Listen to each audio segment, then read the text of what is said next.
Lahat sila, pinaparatangan ako ng walang kwentang buhay. Ipinagpatuloy ko ang pagkakaroon ng magulo at malamafyoso na dilaw na buhok na bumubuo ng isang kontrabida sa isang nobela.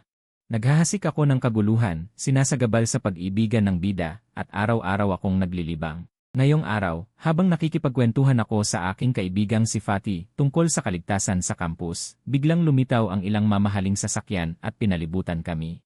Isang mag-asawang mukhang marangal ang bumaba ng sasakyan. Nang makita ako ng babae, agad siyang umiyak ng walang tigil. Ang maingay niyang pag-iyak ay nagdulot sa akin ng pagkalito. Ang lalaking may malamig na ekspresyon sa gilid ay nagsalita, diretsahang sinabi na ako ang kanyang nawawalang anak. Nakatayo ako sa harap ng isang marangyang pula at abo na villa. Sa loob ng villa, parang pumasok ang isang napakalaking opisyal. Anong klaseng negosyo ang ginagawa ng pamilya natin? Napakahusay ng inyong pamilya. Sa totoo lang, bakit kayo ganyan kayaman? Noong una, paano ninyo ako nawala? Sa pagkakatanong ko ng walang isip, agad na nagbago ang mga mukha ni Qin at Fang na para bang sumama ang kanilang mga kutis. Napakasama. Uya, isang malambot at banayad na boses ang narinig ko mula sa likuran ko. Hindi pa man ako nakatalikod, agad akong nakaramdam ng pagtayo ng balahibo ko.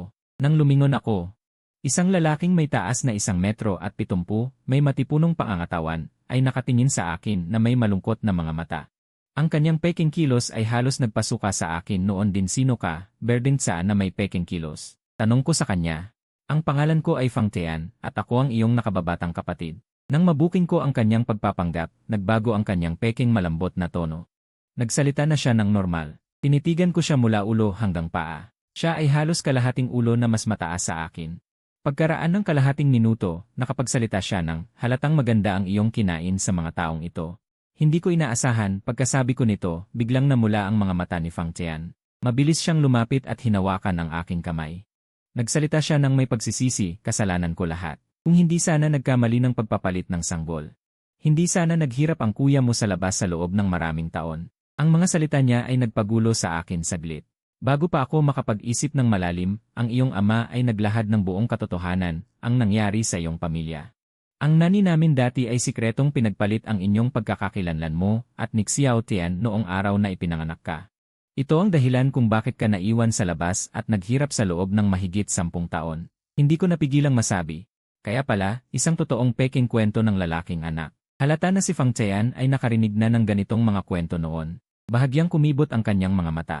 Nagpakita siya ng malungkot na ekspresyon. Akala ko noon, ang mga ganitong plot ay nasa nobela lang. Dati, kinukutya ko pa sila. Kung sakaling ako ang ama ng bida, sigurado akong ipapadala ko muna ang isa palayo bago ko kunin ang tunay kong anak para hindi sila magkakilala. Tinitigan ko siya na para bang maraming ibig sabihin. Pumunta ako dito para humingi ng tawad. Kahit na balakin mo akong saktan o murahin. Kahit na hingin mo ang buhay ko, wala akong pagsisisi. Kapatid, hindi mo kasalanan ito. Bakit ka nag-a-apologize ng kusa? Isang mahinang babaeng boses ang narinig ko mula sa likuran. Hindi ako lumingon. Ang cutter na nakatago sa manggas ko ay dahan-dahang dumulas sa aking palad. Habang ang lahat ay hindi handa. Itinaas ko ang aking kamay at isang malakas na galaw. Ang talim ay direktang tumusok sa manipis na liig ni Fang Tian. Ang mainit na dugo ay dumaloy mula sa sugat. Nanlaki ang mga mata ni Fang Tian, puno ng hindi makapaniwalang kasamaan sa kanyang mga mata, tila nagtatanong. Diretso itong tumusok sa manipis na liig ni Fang Tian. Ang mainit na dugo ay dumaloy mula sa sugat. Nanlaki ang mga mata ni Fang Tian. Anru, hindi makapaniwala ang tingin sa aking mga mata, parang nagtatanong, hindi naman dapat ganito ang takbo ng kwento. Anru, napabuntong hininga na lang ako at walang imik na pinanood ang lalaking patuloy na dugo ang hinuhugot. Sa una akala ko pa nga. Anru, na anak ito ng mga magulang ko na ipinanganak pagkatapos. Sinadya niyang magpakabait para lang takot ako na pagbalik ko ay makipag-agawan sa mana. Anru, ngayon ko lang naintindihan, siya pala ang anak ng taong nagdulot sa akin ng 10 taong pagdurusa. Anru, dahil sa laki ng kapahamakan na dinulot niya, hindi ba dapat nagtago na lang siya ng maayos? Bakit pa siya pumunta sa harap ko para magpakalaki-laking tao? Anru, ito na ang kapalaran niya. Sa pagbagsak ng kutsilyo, naramdaman ko ang buong katawan kong gumaan. Anru, mas masarap pa sa pag-inom ng isang bote ng alak. Habang nakatingin sa dugong umaagos sa lupa mula kay Fang Tian, dahan-dahan kong ipinikit ang aking mga mata. Anru, sa aking puso, binulong ko, kung sakaling mamatay man ako at mapunta sa langit, marahil ay pipiliin kong patawarin ang iyong pagkakamali. Anru, ngunit bago mangyari yon, dumaan muna sana sa impyerno upang bayaran ang lahat ng kasalanan na nabaon sa nakalipas na mga taon. Qin Fu Amen. Kinhua, nababaliw ka na ba? Kinfu, biglang tinulak ako ng ama ni Kin mula sa likod, hinawakan ng mahigpit ang sugat ni Fang Qian, at sumigaw para tawagin ang family doctor. Kinfu, napatakbo rin ang ina ni Fang at isa pang batang babae. Sa tabi ng nasugatan, hindi nagtagal. Kinfu, ang apat na doktor na nakasuot ng puting coat ay mabilis na dumating. Matapos ang simpleng paggamot sa sugat, ilang bodyguards ang naghanda na para buhatin ang pasyente sa stretcher. Anru, hinaharangan ko ang pinto, kalmado kong sinabi, malamang ay hindi niya nais na kayo ay mailigtas. Anru, tumingin ako sa lahat na may inosenteng mga mata. Narinig nilang lahat, siya mismo ang nagsabing handa niyang isugal ang kanyang buhay para sa akin. Anru, dahil sa kanyang marangal na sinabi, kung wala akong gagawin, baka magdusa siya sa kanyang konsensya. Anru, pero lahat sila'y nagtangkang magpakamatay. Ito ang unang beses na nakakita ako ng ganito kabait na tao. Kinuha ko ang aking cellphone. Anru, binuksan ko ang audio na kakakuhanan ko lang at pinindot ang play. Kahit ano pa ang gusto mong gawin sa akin, kapatid, kahit pakunin mo ang aking buhay. Anru, hindi ako magrereklamo. Paulit-ulit na umalinggaw ang recording sa loob ng kwarto. Sa puso ko, nagpasalamat ako. Anru, ang cellphone na ito ay regalo ng girlfriend ni Xiaohua. Ngayon, napakalaking tulong nito. Napunta ang tingin ni Kinfu sa kutsilyo na duguan pa rin. Anru, nagpakita ako ng isang mapait na ngiti. Lumaki akong mag-isa kaya't. Anru, normal lang na lagi akong may daladalang utility knife. Umiwas kayo. Kinfu, may pagbabanta sa mga mata ni Kinfu. Ang mga bodyguards ay malalakas. Kayang-kaya nilang pigilan ang sinumang artista, lalo na ako. Anru, bukod pa roon, ang aking taga ay eksaktong tumama sa malaking ugat. Nang hilahin ko ang kutsilyo, sinadya ko pang paikutin ang talim para masigurong tuluyang naputol ang ugat. Anru, kung mabubuhay pa siya sa ganitong kalagayan, ibig sabihin ang kaaway ay talagang kathang-isip lamang. Isang anak ng Diyos na may aura. Anru, kung pag-uusapan ang anak ng Diyos, dapat kong banggitin ang tunay kong pinagmulan. Ako ay isang transmigrator. Anru, sa nakaraang buhay, ordinaryo ang aming pamilya. Maayos ang aming samahan. Hindi man kami mayaman. Anru, ngunit ito ay isang payapa at kontentong middle class na pamilya. Pagkatapos ng kolehiyo, nakipagkita ako sa aking mga kaibigan sa isang bar para makipagkwentuhan. Anru, dalawang lalaki sa katabing mesa ang nag-aaway dahil sa pagiging arogante. Sa gitna ng kaguluhan, isang bote ng alak na walang pinagmulan ang tumama sa likod ng aking ulo. Anru, nang ako ay nagising muli, ako na ay isang 12 taong gulang na bata. Kumpleto kong minana ang lahat ng alaala ng orihinal na may-ari. Nakakainis lang, iniisip pa lang na ulitin lahat ng elementarya, high school, college, naiinis na ako. Mas nakakainis pa, yung original na ako, galing sa broken family, hindi kilala kung sino ang tunay na magulang. Yung nanay kong adopted, hindi na siya inalala. Araw-araw, maliit na tira na lang ng pagkain ang iniiwan niya sa akin, tapos lalabas na siya para mag-inom. Lahat ng gawaing bahay, sa akin niya binigay. Kapag natalo siya sa sugal, sa akin niya ibubuhos lahat ng galit niya. Kung hindi lang kasi pinapatupad ng gobyerno ang siyam na taong sa pilitang edukasyon, ilang beses na sana siyang pumasok sa bahay para makipag-usap. Kung hindi, hindi niya talaga ako papasukin sa eskwela. Ang layo ng pinagkaiba sa dati. Dati, inaalagaan ako ng pamilya ko. Ngayon naman, ang sama ng mga adopted ko. Matapos akong pahirapan ng kalahating taon, bumigay na ako. Buti na lang, lumaban na ako.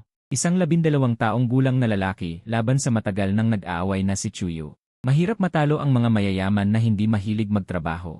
Mahirap nang matukoy kung sino ang mananalo. Kinuha ko yung pera ni King Sui, binago ko yung pagkain, at dahil lumaki na ako, gumanda ang kondisyon ng katawan ko. Yung dating 3-7 na laban namin, tuluyan nang nagbago. Kadalasang ilang beses ko lang siyang sinasampal. Maya-maya, natuto na si King Sui. Hindi na lang niya tinatago ang pera, pati pagkain, hindi na rin niya niluluto. Kapag inatake ko siya, magwawala siya at dadalhin ang buong barangay. Wala akong nagawa, kaya napilitan akong manghingi ng proteksyon sa eskwela. Para mabuhay. Pero may rule ako sa paghingi ng pera, tinutulungan ko lang yung mga binubugbog sa eskwela. Kapag nabigay na ang bayad, sigurado ang proteksyon nila. Ang paglipat ko dito, kakaiba na. Ngayon naman, nabalot pa ng melodrama tungkol sa tunay at peking anak. Nakakita na ako ng maraming ganitong nobela dati. Magkakamukha lahat ng plot. Dati, daan-daang kabanata ang puro away at tampuhan. Malapit na matapos, yung tunay na anak lang ang makakapunta sa kulungan kasama yung peking anak. Yung mga paboritong magulang, isa-isa nang nagkasakit. Kahit na ang iba, may mga nagsasabi na yung bida, agad nang nananakit at nagtuturo ng leksyon sa peking anak sa simula pa lang. Sa huli, sumusunod pa rin sa lumang plot. Kapag isipin mo, may dahilan kung bakit. Kung agad matatapos ang kalaban, wala nang susunod na mangyayari.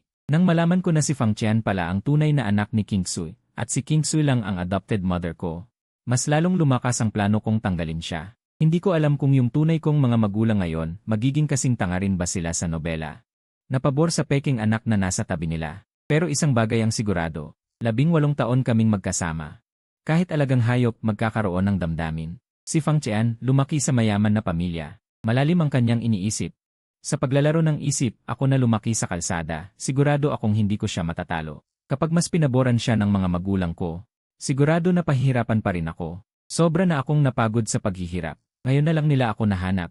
Puno sila ng pagsisisi. Ngayon ang pinakamagandang pagkakataon para tanggalin si Fang Qian. Kung mas matagal silang magkasama, mas makikita nila kung gaano kahirap ang buhay ko dati. Ngayon na mayaman na ako, kumpleto na. Unti-unti nang mawawala ang kanilang pakiramdam ng pagkakamali. Pagkatapos, kapag nagkaaway na kami ni Fang Qian, magmumukha na akong makitid ang isip at inggitera. Kanina, lahat sila, pinagtutuunan ng pansin si Fang Qian lang. Napatunayan na ang hinala ko. Pagkatapos ng krimen, mapupunta ba ako sa kulungan? Hindi ko na inisip masyado, bahala na mamaya. Kahit maparusahan pa ako ng kamatayan. Isang buhay kapalit ng isa, hindi naman lugi. Malungkot na ang buhay ko, nakasanayan ko na ang kamatayan. Kung kasama ko pa yung may pakana, mapapantay na rin ang hininga ko. Hindi rin mawawala yung galit ko hanggat hindi siya nawawala. Kahit magkaroon pa ako ng malaking bahay at sasakyan, hindi ako mapapakali. Kung gusto ng mayayamang mag-asawa na ayusin ito ng pribado, kakayanin nila yan. Mabubura na ang lahat. Tinawag ko ang isang kasambahay, magdala ka nga dito ng makakain. Natakot yung kasambahay nung nakita niya yung duguan kong kutsilyo, kaya tumango na lang siya at dali-daling umalis. Napatamaan ko yung manipis na bahagi ng puso dahil may kinalaman din ang nakaraan ko. Nanay at ate ko parehong nasa medical field. Madalas silang magdala ng mga anatomy model sa bahay, kaya nung bata pa ako, nag-ensayo na ako. Natuto akong kabisaduhin ang mga vital organ. Pagkakain at pagkakainom ko, kumuha ako ng isang bakanteng kwarto at natulog hanggang dumilim. Saka lang bumalik yung mga umalis. Ahwa, alam kong matagal na kitang inabala. Pero hindi mo naman dapat siya pinatay, di ba? Umiiyak na si Afang. Halos mabulunan siya sa galit at lungkot. Sumugod siya sa akin, pero nakaiwas ako. Buti na lang at mabilis ako. Nakaiwas ako sa pag-atake niya. Sobrang bigat ng tensyon sa sala. Namumutla si Afang. Malakas yung aura niya. Yung magandang babae sa tabi niya, galit na galit din. Nanggigigil niyang sabi, Mama, tama na. Patayin ang mga pumatay, yan ang tama. Pinatay niya yung kapatid ko, dapat lang siyang makulong at managot sa batas. Nung narinig ko na patay na si Atian, pinigilan ko ang ngiti ko. Tama. Nagsumamo ako, nagpapaliwanag ng mga sama ng loob ko. Madali lang para sa inyo na magsabi ng ganyan. Mula bata ako, inabuso at pinahirapan ako ng masamang babaeng yon. Tignan niyo mga peklat ko. Lahat yan, galing sa kanya. Mga marka ng sinturon na kitang-kita pa rin. Dati, di ko maintindihan. Paano nagiging ganyan ang isang ina? Bakit niya inaabuso ang sariling anak? Hanggang sa natagpuan niyo ako eh. Ang saya ko noon, akala ko pinagpala na ako ng langit. Yung taong nagpahirap sa akin ng 10 taon. Hindi pala ang totoong nanay ko. Magkakaroon na ako ng pamilya. Pero nung nakita ko si Atian na nandito pa rin, at narinig kong wala siyang kasalanan at di man lang siya humingi ng tawad, naiintindihan niyo ba yung pagkadismaya ko? Tinuro ko yung magandang babae. Ikaw siguro ang ate ko. Hindi ka pa rin nagbabago. Nakatingin siya sa akin ng malamig. Wala akong kapatid na mamamatay tao. Hinugot ko ulit yung kutsilyo, palapit ng palapit sa kanya. Okay lang kung di mo ako tanggapin. Kahit isumbong niyo pa ako sa pulis, wala akong masasabi. Pero hindi ako papayag na walang kasalanan si Atian. Hindi mo naintindihan. Hindi mo naintindihan ang pinagdaanan ko. Alam mo, yung mga pinagdaanan ko hindi mo talaga maintindihan. Agad akong sumugod. Napadapa si Fang Yu. Hinubad ko yung damit niya, nakita ko ang maputi at pinong balat niya. Gusto ko man aminin, perpekto ang balat niya. Parang walang kapintasan na obra maestra. Pero wala akong naramdamang kahit ano. Hawak ang cutter. Dahan-dahan kong pinadaan sa balat niya, papunta sa mga sugat na nabuksan. Kasunod nito, mabilis na dumaloy ang dugo sa malinis niyang puting damit. Umalis ka. Tulong. Nagsisigaw si Fang Yu. Namumula ang mga mata ko. May halong kabaliwan at kasiyahan. Sobrang kamukha. Talagang kamukha. Noong mga panahong pinahihirapan ako ni Xue, ganito rin ako nagsisikap lumaban. Pero hindi siya kailanman nagpakita ng awa.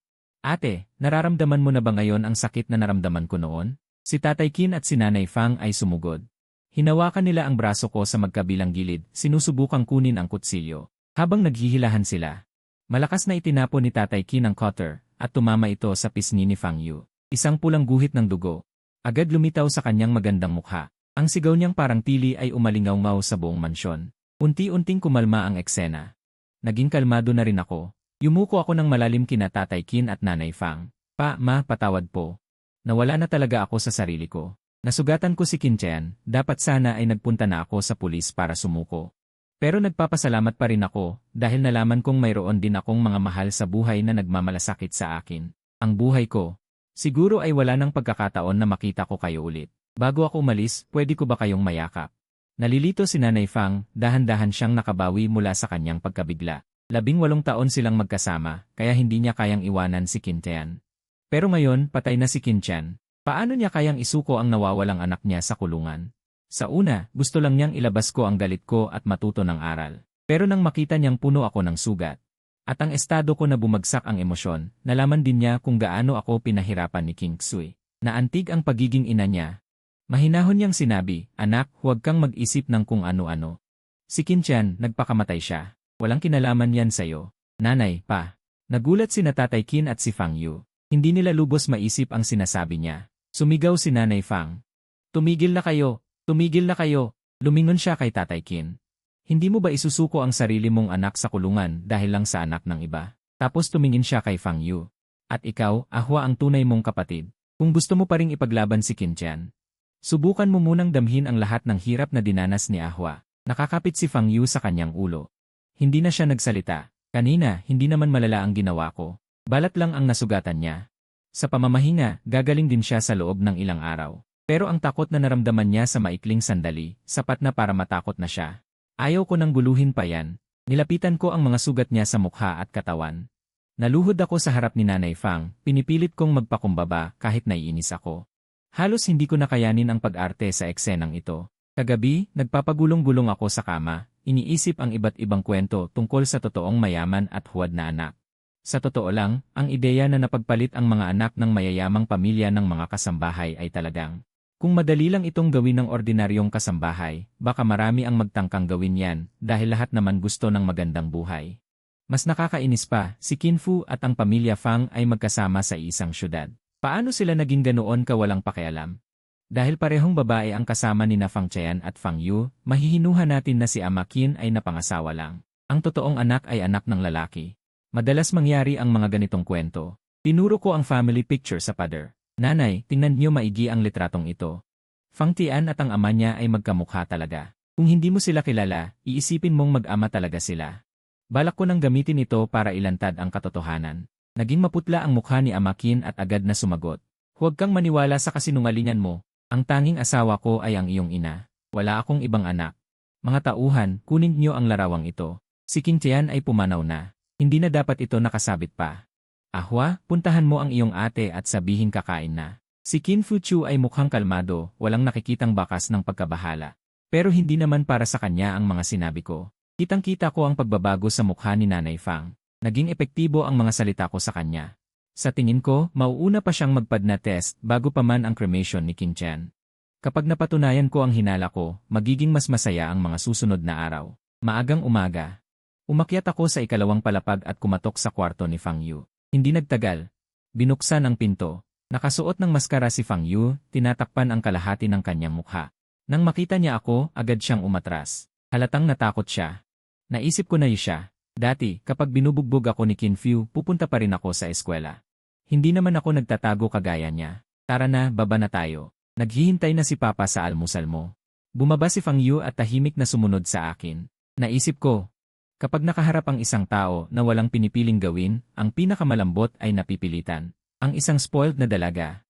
Kapag nakatikim lang ng hirap ay natatakot na. Kung hindi pa rin siya matuto, ibig sabihin kulang pa ang parusa. Bumaba ako ng hagdan. Sa sala ay mayroon ng dalawa. Isang babae na mukhang malinis ang mukha, hindi mahahalata ang sugat ni Fang Yu. Sa tabi niya, isang lalaki na mukhang masayahin. Yuyu, bakit ka nakamaskara? May sipon ba kayo? Si Bai Qiwei ang unang nagsalita, puno ng pagpapasuyo ang tono. Napakamot lang si Fang Yu at hindi nagsalita. Ang pagkasugat niya sa mukha dahil sa kapatid niyang lalaki ay isang kahihiyan. Ayaw niyang pag-usapan sa labas. Alam niya ang ugali ni Bai Qiwei. Kapag nalaman niya ang nangyari, siguradong hahanapin niya ako. Kung magkaroon pa ng away, lalo lang itong magiging komplikado. Sa tabi, nakatingin si Bai Ruowei kay Fang Yu, nagtatanong, Yu, bakit hindi ko nakita si Change? Siya ang kasintahan ni Fang Tian na mayroon ng kasunduan sa kasal. Kahapon, narinig niya ang tungkol sa kabuluhan sa pamilya Fang, kaya't maaga siyang pumunta ngayon upang suportahan si Fang Tian. At gusto rin niyang balaan ako para hindi ako magkaroon ng mga maling ideya. Uminom ng kape si Inay Fang. Malumanay siyang nagsalita. Kahapon, nalaman ni Xiaoshan na hindi siya tunay na dugong Fang, at nalaman niyang palagi siyang inaalipusta ni Ahua ng kanyang ina. Nasaktan ang kanyang puso, kaya't sa huli ay pinili niya ang sarili. Biglang tumayo si Bai Ruowei. Umiiling siya ng paulit-ulit, imposible, hindi ito totoo, ang lahat ng ito ay katotohanan. Tumingin sa kanya si Inay Fang, Ruowei, alam kong lumaki ka kasama si Xiaoshan at malalim ang inyong pagkakaibigan. Ngunit alam mo rin ang kanyang damdamin, mabuti siya, at sa huli ay hindi niya matitiis ang kanyang konsensya. Makatuwiran na nagkaroon siya ng sama ng loob sa isang iglap. Naging malaya siya, at dapat ka na ring magpakawala para sa kanya. Napakatalino ng sinabi ni Inay Fang. Pumayag ako sa aking puso, ngunit dahil marami ang naroroon, napigilan ko na lamang ang aking tawa. Namutla ang mukha ni Bai Ruowei, ngunit hindi pa rin niya tinatanggap ang resulta. Tita, hindi ako naniniwala. Hindi ba ninyo tinatago si Fang Tian? Pakiusap, sabihin mo sa akin kung nasaan siya, para makita ko siya. Kahit hindi tanggapin ng pamilya Fang, handa akong tanggapin siya. Nagsalita siya ng paiba-iba. Kahit na siya ay may karapatan sa pagiging malaya, hindi pa siya umaabot sa 18 taong gulang. Nang marinig niya ang balita ng pagkamatay ng kanyang ina. Sa huli ay hindi niya napigilan ang kanyang sarili. Kung patuloy kang hindi maniniwala, ilang araw pagkatapos nito ay magiging para kay Xiaoshan. Magdaraos tayo ng isang maliit na seremonya ng pagluluksa, at personal akong magpapadala ng tao para imbitahin ka. Ang mga salita ni Inay Fang ay tuluyang sumira sa huling pag-asa ni Bai Ruowei. Malungkot ang kanyang ekspresyon, patuloy siyang bumubulong, imposible. Pagkatapos, tiningnan niya ako nang may pagkapuot sa kanyang mga mata, malamig at nakakatusok. Ikaw, sigurado akong ikaw ang pumatay kay Change. Huwag mong akalain na kapag wala na siya, magugustuhan kita. Sinasabi ko sa iyo, isuko mo na agad ang ideyang iyan. Pagkasabi niyon, tumalikod siya at mabilis na umalis. Nagmamadaling sumunod si Bai Qiwei. Nang makarating sila sa pintuan, bumalik siya at nagsabi ng may paghingi ng paumanhin kay Fang Yu, Yue, babalik ako upang bisitahin ka sa ibang araw. Pagkatapos umalis ng lahat, nagkomento ako, nakakainis talaga ang dalagang ito. Pagkasabi ko nito, napansin kong nakatingin sa akin ang buong pamilya. Alam kong may mali. Ang aking nakagawian na pag-uusap tungkol sa iba ay hindi ko napigilan. Nakangiti akong nagtanong, Ma, sino sila kanina? Sila ay mula sa pamilya Bai. Sa kasunduan ng aking lolo noon kay lolo ni Ruowei. Lumaki siyang kasama si Fang Tian. Tumango ako at pagkatapos ay sinabi ko, Ma, kailangan ko nang pumasok sa paaralan. Maaari mo bang ayusin ang isang driver na maghatid sa akin? Hindi pa ako nakatapos ng pag-aaral. Malapit na akong mag-aral para sa kolehiyo. Kahit na bumalik ako sa mayaman, hindi ko pababayaan ang aking pag-aaral. Nakita ko na ang kakaunting pagmamahal sa pamilya sa mga mayayaman. Palagi kong nararamdaman na mas mabuti na umasa sa sarili kaysa umasa sa iba. Bukod pa riyan, gusto kong magbalot ng ilang pagkain para dalhin sa paaralan. Dati ay hindi binigyan ni Amo ng pera si Xiu. Hindi makapaniwala si Inay Fang na tiningnan niya ako. Kung gusto mo ng pera, sabihin mo lang. Sabi niya, sabay abot ng black card sa akin. Hindi na ako nagtanong kung magkano ang laman. Alam ko na, hindi ordinaryo tong card na to, saka. Pinalitan ko na rin ang apelyido mo. Simula ngayon, pangalan mo ay Fang Hua. Salamat po, Ma. Ang swerte ko talaga na nandyan kayo. Sa buong buhay ko, kayo ang pangalawang pinakamagaling kong nanay. Si Amakin, umubo pa ito at tiningnan ako, tapos biglang nagalit at tumayo. Asawa ko. Pupunta muna ako sa kumpanya. Pero pagtayo pa lang niya, sinalubong siya ng 2 bodyguard. Biglang nanlamig ang tingin ni Ina Fang. Hindi ka alis ngayon, hanggat hindi lumalabas ang resulta ng DNA test. Mananatili ka dito sa bahay. Namutla ang mukha ni Ama, asawa ko. Bakit mo ginagawa to? Bigla siyang sumugod at sinipa ako. Nakikinig ka ba talaga sa sinasabi ng batang to? Iniisip mo bang anak ko sa labas si Xiao Tian? Sa dami ng taon, buong puso akong nagmahal sa iyo at sinikap kong pangasiwaan ang kumpanya. Tapos dahil lang sa sinabi ng iba, pagdududahan mo ako. Hindi na tinag si Ina Fang. Si Ahua ay hindi tagalabas. Siya ang tunay kong anak. Noong araw na yon, nagbitiw ako dahil sa sobrang pagmamalasakit mo sa kanya. Noon, nalinlang ako. Akala ko, dahil sa aking kabutihan, gusto niyang gumanti at pagpalitin ang mga bata. Dahil doon, labis akong nakonsensya. Akala ko ako ang nakasira sa 2 bata. Pero dahil kay Ahua, nagkaroon ako ng pagdududa. Habang hindi pa lumalabas ang resulta, maghintay ka na lang. Kung sakaling nagkamali ako, hihingi ako ng paumanhin. Pero ikaw pa rin ang nagpasok kay King sa bahay na to, hindi mo matatakasan ang usaping ito. Pagkatapos ng sinabi niya, muling natahimik ang sala. Nananatili si Ina Fang na may matinding aura, hindi nagpapakita ng awa. Si Ama Qin, parang naubusan ng lakas at biglang napaupo sa sofa. Tinatakpan niya ang mukha niya at umiiyak. Paano mo hindi ako pinaniniwalaan? Mahigit 20 taon tayong mag-asawa, tapos ganito na lang ang hinala. Paano ko gagawin yun sa sarili kong anak? Tinignan ni Fang Yu ang ama niya at naawa siya. Lumapit siya at sinubukan siyang kausapin. Ma, hindi ganyan si Papa. Pero matigas pa rin ang desisyon ni Ina Fang. Nakita ito ni Ama Qin at sinubukan ulit gamitin ang kumpanya na may halong banta. Paano ang kumpanya? Ako ang nagpapatakbo nito sa lahat ng taon na ito. Akala mo pala, tatay, kinakain mo lang yung pera ng mga Fang. Isang napakagaling na lalaking ipinagkakatiwala sa pamilya.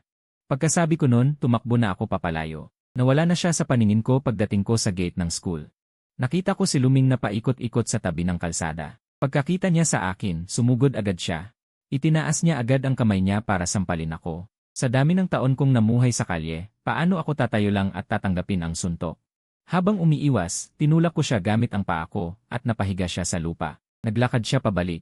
Tiningnan niya ako na puno ng galit. Ang kanyang puot ay hindi mas mababa kaysa sa puot niya kanina. Tiningnan ko siya mula sa itaas. Sabihin mo na kung anong gusto mong sabihin. Kung wala kang gagawin, umalis ka na. Sa isip ko, sabi ko. Ito ay dahil lang sa relasyon niya sa pamilya niya na para bang may malalim na galit sa pagitan namin. Alam mo ba?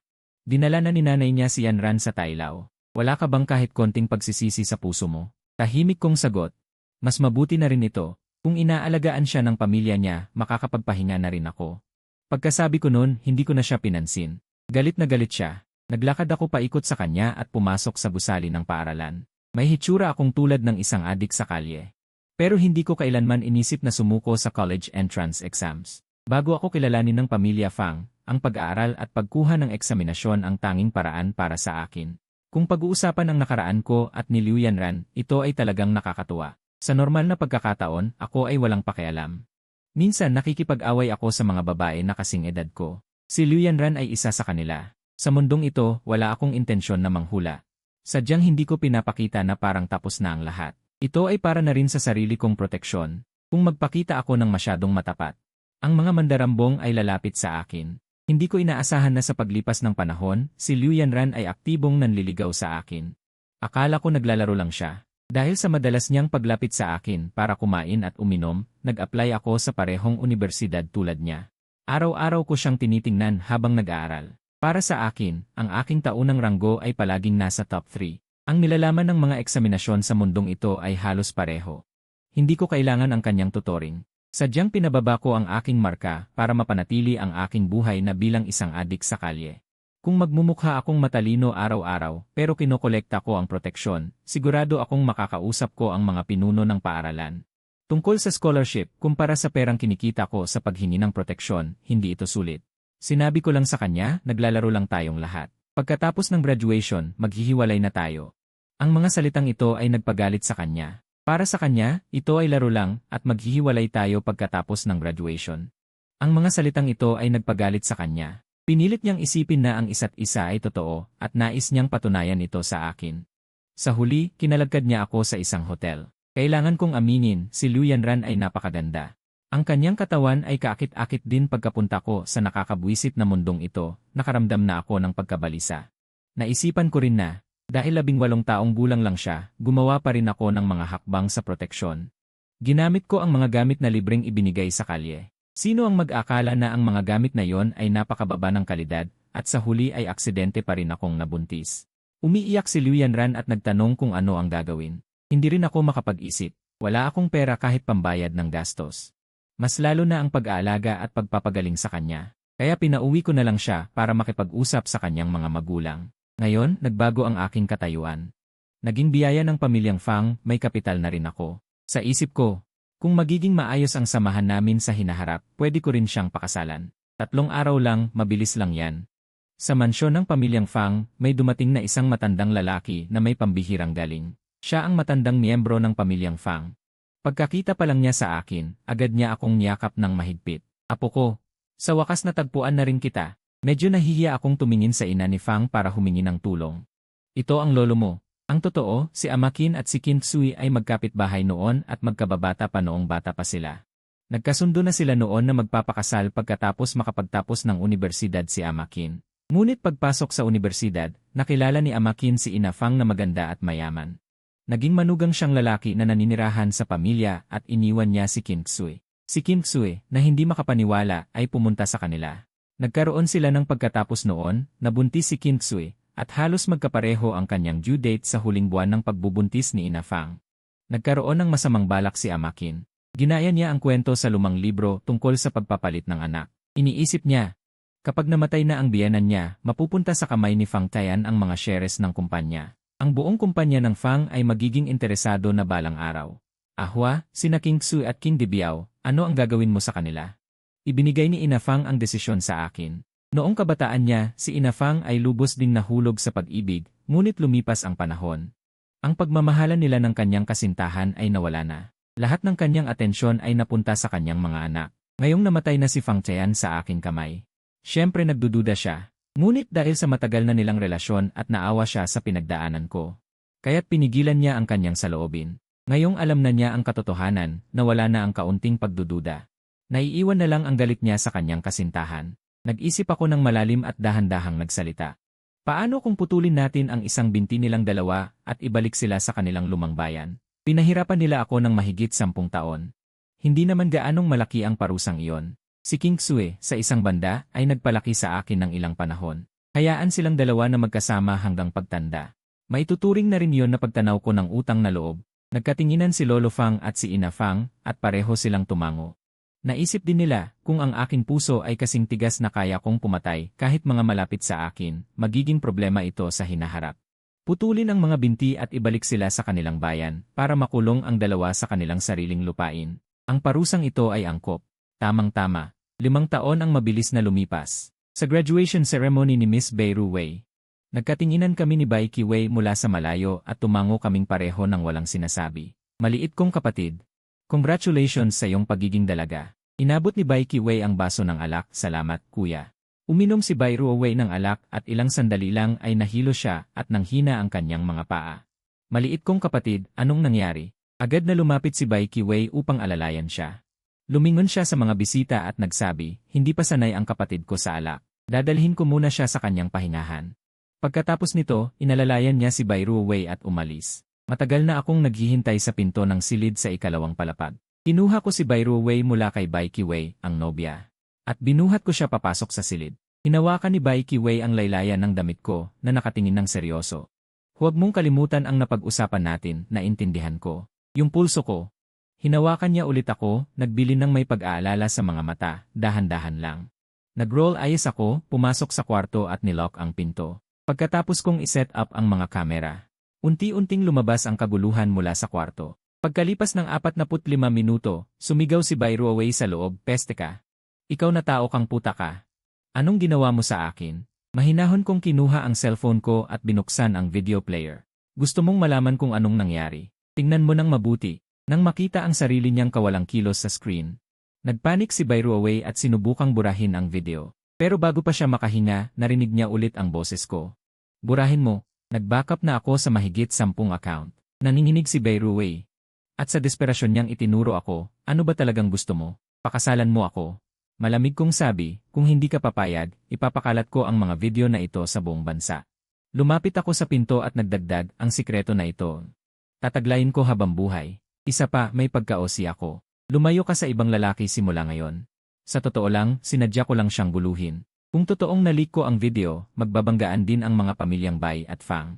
Sa huli, napilitan akong magpakasal dahil sa mga nakatatanda sa pamilya ko. Kailangan kong payagan si Bai Wei para makuha ang kaukulang shares sa grupo. Sa mga nakaraang taon, ang mga pamilyang Bai at Fang ay malalim na nakaugnay, ang kanilang mga negosyo ay komplikado. Isang kasal lang ay hindi sapat para magtiwala ang dalawang pamilya sa isa't isa, kaya nagtakda ang mga nakatatanda ng dalawang direksyon na kasal. Si Bai Wei ay para kay Fang Yu at ako naman para kay Bai Wei. Kapag ang dalawang pamilya ay talagang nagkakaisa, mas malalim na ang maaari nilang gawing kooperasyong pangnegosyo. Makalipas ang kalahating buwan, sa villa ng pamilyang Fang, lumuhod si Bai Wei sa pintuan ng kwarto ni Fang Yu. Paulit-ulit niyang sinampal ang sarili. Nagpunta ako sa control room, kumakain ng potato chips habang nanonood. Nakapatayo si Liu Yanran sa likuran ko. Ang kapangyarihan ng pamilya ni Liu Yanran ay hindi maituturing kung ikukumpara sa pamilyang Fang. Dagdag pa, siya ay kasalukuyang nag-ibig. Kaya ang kanyang mga magulang ay napilitang tanggapin ang aming relasyon. Pagkatapos, si Bai Ruowei at ako ay nagkaanak. Isang gabi, napanaginipan ko ang isang mahabang panaginip. Sa panaginip, palagi akong nabubuhay sa ilalim ng pananakot at pananakit ng aking pamilya. Naging self-conscious at sensitibo ang aking ugali. Tanging si Liu Yanran lang ang hindi sumuko at palaging kasama ko. Nang ibalik ako sa pamilyang Fang, ang mahinang ako ay hindi pinansin ng mga nakatatanda. Hindi lang si Fang Qian, pati na rin si Fang Yu, kahit ang mga tagapaglingkod sa mansion ay niloloko ako. Pagkatapos, sa matinding pag-aayos ng aking lolo, nagpakasal kami ni Bai Ruowei. Ngunit palagi siyang nagmamahal kay Fang Qian. Pagkatapos ng kasal, ang katawan at kaluluwa ko ay buo. Isang araw, nahuli ko ang kanilang lihim na relasyon. Naglamig ang aking pakiramdam at nagpasya akong makipagdiborsyo. Habang nagmamaneho, nalito ako at naaksidente sa sasakyan. Nang magising ako ulit, nag-reincarnate ako. Sa pagkakataong ito, iniwan ko ang yaman at posisyon ng pamilyang Fang at hinabol si Liu Yanran na hindi sumuko sa akin sa nakaraan. Si Bai Ruowei na may alaala ng nakaraang buhay. Natagpuan na magulo ang personal na buhay ni Fang Qian at nahawa pa ng malubhang sakit kaya siya ang nagpasa nito sa kanya. Sa huli, namatay siya sa ospital. Hindi niya napatawad ang sinuman hanggang sa kamatayan. Ang pamilya Luming ay nalugi at dahil sa pera ng pamilya Liu, patuloy niya itong ginulo. Para protektahan ako, sinalo ni Liu Yanran ang nakamamatay na suntok para sa akin at namatay sa malayong lupain. Nang magising ako mula sa katawa-tawang panaginip na ito, hindi ko napigilang pagtawanan ang kwentong isinulat dito. Pagkatapos, nagtungo ako sa ospital.